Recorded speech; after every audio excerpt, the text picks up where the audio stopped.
In this week's Parshas reeh, we have a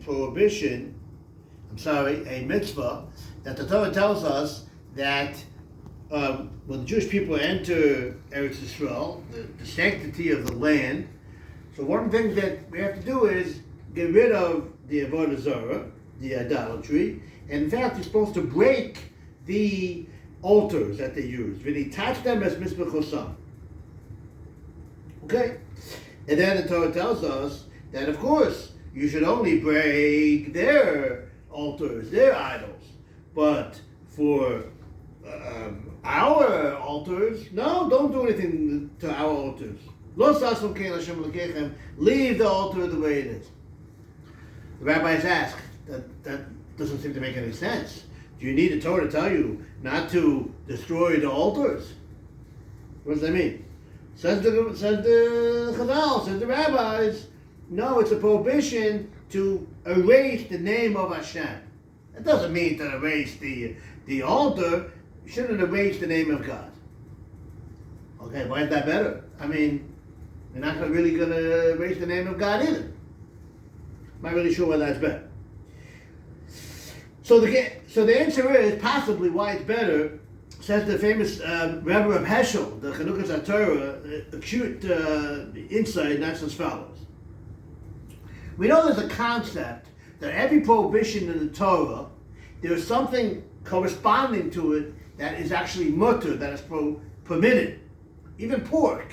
There's a certain food out there that has the taste of pork. Every isser, every prohibition has a heter to it, has a permissible act, permissible activity, permissible food corresponding to it. Why? Interesting.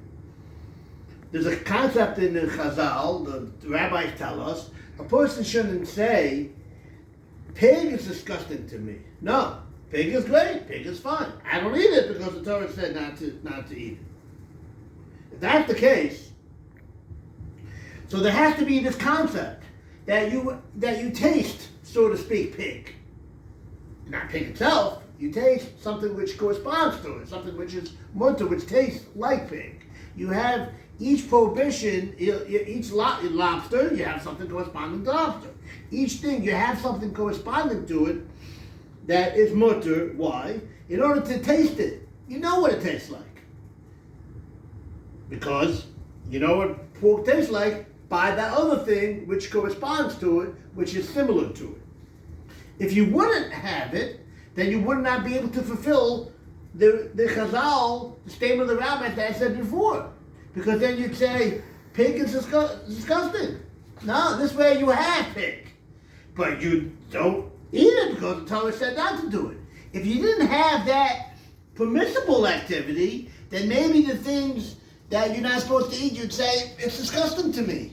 That's not the attitude of the Torah. The attitude of the Torah is to say that it is okay, haraya, because I have it. I have a permissible way of having that, but yet I still control myself.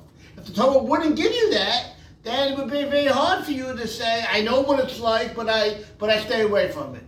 This way you have the best of both worlds. You know what it's like, but yet you say, you know what, pig's good, lobster's good. I don't eat it because the Torah said not to do it. Okay, so that explains those concepts. According to that, we can answer the original question. We had a problem that there's a prohibition, you can't destroy the altars. Okay? But we know that there's always a place in the Torah where you have that something mutter. So if you can't destroy the altars, where do you have that corresponding permissibility? To destroy the altar? No, we don't destroy our altars. So we don't destroy the non-Jewish altars.